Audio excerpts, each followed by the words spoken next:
নমস্কার বন্ধুরা, তোমরা আজকের এই ভিডিওটা যারা দেখছো তোমরা ভিডিওর প্রথম অংশটা লক্ষ্য করো এবং তার পরের অংশগুলো তোমরা লক্ষ্য করো। তোমরা নিজেরাই বুঝতে পারবে যে এই ভিডিওতে কি তফাৎ আছে।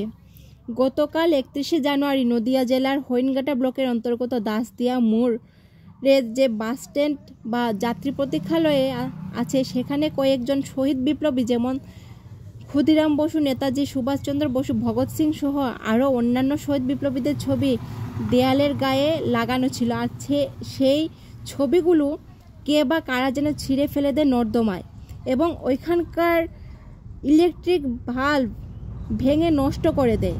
আমার মতে ওরা দেশপ্রেমী নয়, ওরা হচ্ছে দেশদ্রোহী। আপনারা কি বলবেন ওদেরকে?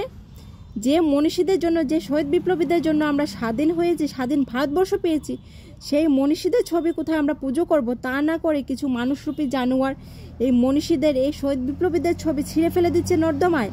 ধিক্কার জানাই এই দেশদ্রোহী নোংরা মনের মানসিকতার মানুষরূপী জানোয়ারদের। এছাড়া কিছু বলার ভাষা আর আমি পাচ্ছি না ওদের জন্য। নমস্কার।